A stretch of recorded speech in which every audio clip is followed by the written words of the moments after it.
अस्सलाम वालेकुम। आप देख रहे हैं आज के trading and training YouTube channel और मैं हूं हारिस भट्ट। दोस्तों, मार्केट व्यू के साथ हाजिर हैं। आज आप देख रहे हैं वीकेंड लास्ट डे है और मार्केट की जो फ्राइडे की क्लोजिंग है वो थोड़ी सी मायूस कुन है। मार्केट के पास जो सपोर्ट लेवल था, स्ट्रॉन्ग सपोर्ट लेवल, वो 42,700 का था। मार्केट ने जो क्लोजिंग दी है वो है 42,591। ये जो क्लोजिंग है ये थोड़ी सी मायूस कुन है, क्योंकि मार्केट जो है वो अपने प्रीवियस जोन में, जो इसका बॉटम जोन है, वहां पे एंटर होने की कोशिश कर रही है। इसमें मार्केट के पास डिफरेंट लेवल्स हैं। एक ये लेवल है सपोर्ट लेवल 41,000 का, उसके बाद फिर ये डबल बॉटम बनता है। ठीक है।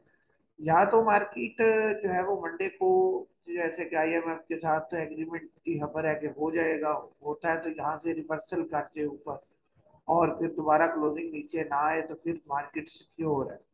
लेकिन अगर मंडे वाले दिन भी मार्केट जो है वो इस खबर का इम्पैक्ट नहीं लेती और डाउन साइड पे रहती है तो फिर मायूस कौन है। मैंने आपसे कहा था कि 42,700 का जो है वो स्टॉप लॉस रेंज में रखना चाहिए। मार्केट का अगर जो है वो लॉन्ग टर्म का व्यू खींचे तो ये दोनों जो पॉइंट है ना, एक ये वाला पॉइंट और एक ये वाला पॉइंट, ये दोनों बुल ट्रैप करते हैं। तो बुल ट्रैप जो है वो, उसमें बहुत सारे लोग पहले भी फंसे हैं और अभी भी फंसने का चांस है। इसीलिए मैं बार बार कहता था कि 42,700 को जो है वो अपने जेन में रखना है। फ्राइडे वाले दिन मार्केट 441 पॉइंट माइनस किए और वॉल्यूम को अगर हम देखें तो वॉल्यूम जो है वो गुज़िश्ता पूरे हफ्ते में सबसे ज्यादा है। इसका मतलब है कि फ्राइडे वाले दिन चूंकि लास्ट रोल ओवर वीक था, मे बी सेटलमेंट भी ज्यादा ही आई होगी, लेकिन जो चीजें क्लोजिंग के हिसाब से नजर आ रही हैं वो कोई इतनी अच्छी नहीं है। तो जेन में ये रखना है कि मार्केट की क्लोजिंग इससे नीचे अगर आती है तो फिर आपने इसमें से एग्जिट करना है। अगर मंडे की क्लोजिंग इस जो वीक की क्लोजिंग है उससे नीचे रहती है तो फिर आपने एग्जिट करना है। और जिनने जो बाय किया हुआ है या जो बाय करना है वो फर्स्ट डिप पे बाय करके तो स्टॉप लॉस के साथ आपने उसमें ट्रेडिंग करनी है। और अगर आप क्लोजिंग बेस पे देखते हैं कि मार्केट इससे नीचे है तो फिर आप एग्जिट करें, कैश इन हैंड करना शुरू करें। क्योंकि फिर मार्केट के पास जो सपोर्ट लेवल है ना, वो दो तो नफसियाती हैं, एक 42,000 है, एक 41,000 है, और फिर नीचे 40,000 का डबल बॉटम बनता है मार्केट के पास। देखिए, खबरें जो आएंगी उनका इम्पेक्ट तो मार्केट ऑलरेडी पहले ही ले चुकी है। लेकिन जो तबाही मची है सैलाब की वजह से, उससे जितना लॉस हुआ है, ये जो 2-3 बिलियन डॉलर्स फ्रेंडली कंट्री से और आईएमएफ से मिलेंगे, ये एक महीने से या 2 माह से ज्यादा नहीं निकालेंगे। तो लॉन्ग टर्म में मुआशी हालात कुछ अच्छे नहीं है। उसकी वजह ये कि एक्सपोर्ट आप देख लें कितनी है आपकी, आपका टेक्सटाइल सेक्टर बंद हो चुका है, आईटी सेक्टर में जो कुछ कर रहे हैं ये आपको सबको पता है कि डॉलर जो है वो प्रोड्यूस नहीं हो रहे। हम अपनी इंपोर्ट्स जो है उसको बंद तो कर रहे हैं, लेकिन डॉलर आएंगे कहाँ से? कर्जे लेके कितना वक्त जो है वो गुजारा जा सकता है? लिहाजा आप जो है वो एक स्टॉप लॉस के साथ ही चीजों को होल्ड करेंगे तो बेहतर है, वरना जो है वो सिचुएशन मायूस कुन हो सकती है। बहरहाल, फाइनेंशियल एतबार से जो 2-4 बिलियन डॉलर्स आने हैं उनका इम्पैक्ट मार्केट लेती है, और कितना लेती है ये तो आने वाला वक्त बताएगा। लेकिन बगैर स्टॉप लॉस के चीजों को होल्ड करना खतरा हो सकता है। अब हम देखते हैं कि इस वीक में जो एग्जिट किए हैं या जिन्होंने फ्राइडे वाले दिन सेलिंग की है वो हमारे कौन से इंस्टीट्यूशन है। ये आपके सामने फ्राइडे का बाइंग सेलिंग डाटा है। बैंक्स ने मार्केट में एंट्री ली है और इन्होंने 2.03 मिलियन डॉलर्स की बाइंग की है। कंपनीज ने 1.03 मिलियन डॉलर्स की, foreign corporate 0.44 million dollar, foreign individual 0.04, हमारे इंडिविजुअल ने 0.27 मिलियन डॉलर्स की बाइंग की और ओवरसीज पाकिस्तानी ने डिप समझ के 0.36 मिलियन डॉलर्स की बाइंग की।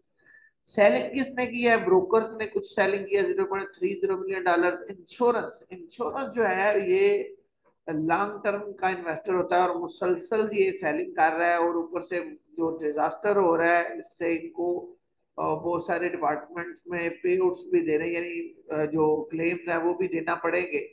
तो ऐसी सिचुएशन में इंश्योरेंस जो है वो अभी कुछ अर्सा मार्केट से बाहर ही लग रहा है कि वो बाहर ही रहेगा। हालांकि ये बहुत बड़ा इंस्टीट्यूशन है, अगर मार्केट में पार्टिसिपेट करे तो मार्केट जो है वो काफी हेल्दी हो सकती है। म्यूचुअल फंड मुसलसल सेलिंग कर रहे हैं, ये बड़े अग्रेसिव इंस्टीट्यूशन है। तो ऐसी सिचुएशन में आपको भी बगैर स्टॉप लॉस के मार्केट में नहीं बैठना चाहिए।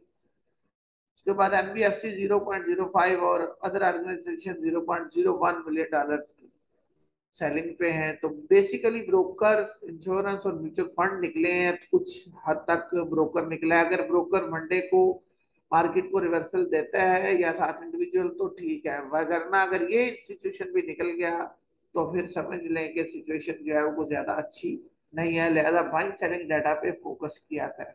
हम इस बाइंग सेलिंग डाटा को अब वीकली बेसिस पे देखते हैं कि वीकली बेसिस पे किन इंस्टीट्यूशन के पास माल मौजूद है। वीकली बेसिस पे ये आपके सामने बाइंग सेलिंग चार्ट है। बैंक्स 4.09 मिलियन डॉलर की बाइंग, ब्रोकर जो है वो 0.30 मिलियन डॉलर की होल्डिंग उनके पास, कंपनी 0.87, उसके बाद इंडिविजुअल्स के पास जो होल्डिंग है वो ज्यादा है। फॉरेन इंडिविजुअल 0.10, इंडिविजुअल हमारे 3.81 मिलियन डॉलर की होल्डिंग, other organization 1.74 million dollar, overseas 0.89 million dollar. सबसे ज्यादा सेलिंग जो की है फॉरेन कारपोरेट, सबसे ज्यादा सेलिंग जो की है वो इंश्योरेंस कंपनीज 5.06 मिलियन डॉलर और म्यूचुअल फंड 3.78 मिलियन डॉलर। साथ में जो ओवरसीज है कार हैं यानी फॉरेन कारपोरेट्स, उन्होंने 2.86 मिलियन डॉलर की सेलिंग की है। तो ये म्यूचुअल फंड, इंश्योरेंस और फॉरेन कॉर्पोरेट्स, ये तो ओवरऑल सेलिंग पे है वीकली बेसिस पे। तो बैंक्स जो है मार्केट जितना भी गिरे, इन्होंने मार्केट को सपोर्ट करना है, गवर्नमेंट के इंस्टीट्यूशन होते हैं। लेकिन ब्रोकर पिछले वीक में बड़ा नॉमिनल सा रहा है, बड़े ध्यान से अगर वो कल थोड़ा सी सेलिंग करेगा तो ओवरऑल नेक्स्ट वीक में सेलिंग पे आ सकता है वो। तो इंडिविजुअल जो है उनके पास भी कोई पिछले वीक में खास माल नहीं है, माल ज्यादा बैंक्स ने लिया है। और उसके बाद जो कुछ कंपनीज हैं पिछले वीक में उन्होंने माल लिया है, इंडिविजुअल जो है वो एक दिन में भी सेलिंग इसकी कर सकता है। तो एहतियात जो है वो बेहतरीन इलाज कहा जा सकता है। अब हम इस चार्ट को देखते हैं कि वीकली बेसिस पे हमारा ये जो चार्ट है ये हमें जो है वो क्या बताता है कि आइदर मार्केट अपना सपोर्ट लेवल खो चुकी है या फिर मार्केट वहां से रिवर्स हो सकती है। ये वीकली बेसिस पे टाइम फ्रेम वीकली जो है इस पे आप देखें कि मार्केट जो है वो पहले भी यहाँ इसको जो है वो ड्रिल करती रही इस लेवल को। और 2 वीक्स उसने इस लेवल को ड्रिल किया, फिर आखिरकार उनके 3 वीक्स बड़ा बुरी तरह इसने यहाँ तीसरे वीक में ड्रिल किया और फिर आखिरकार उसने नीचे क्लोजिंग दी और काफी वीक्स नीचे रही। अब जो है वो मार्केट मुसलसल 4 वीक से ऊपर थी और फिर जो लेवल उसने क्लोजिंग का है वो वापस उस सपोर्ट लेवल को ब्रेक किया, यानी दूसरे लफ्जों में ये जो मार्केट का चैनल था, मार्केट इससे नीचे जो है वो चली गई है दोबारा। अगर तो ये चैनल हम इसको समझे तो ये यहाँ से अभी अभी वीकली बेसिस पे मार्केट जो है वो डाउन होना शुरू हुई है। तो अपनी जो करेक्शन है वो उसकी जो है वो 42,000 पे हल्की सी कंप्लीट होती हुई नजर आती है। तो मैं वही कह रहा हूँ कि अगर मार्केट लॉन्ग टर्म में भी या नेक्स्ट वीक में भी इस लेवल से नीचे ही क्लोजिंग दे जाए तो फिर सिचुएशन जो है वो अच्छी नहीं कही जा सकती। तो जो लोग इन्वेस्टर हैं वो अपने पॉइंट ऑफ व्यू से देख लें कि आइदर उन्होंने चीजों को होल्ड करना है या फिर उन्होंने एग्जिट करना है, या किसी क्वांटिटी के साथ एग्जिट करना है या फिर कोई स्टॉप लॉस रखना है।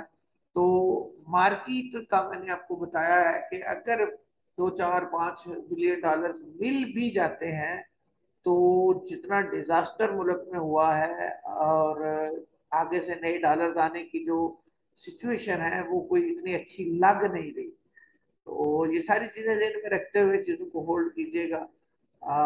ये था मार्केट का डेली वीकली व्यू। मिलता हूँ किसी और वीडियो में, इजाजत दीजिए, अल्लाह हाफिज।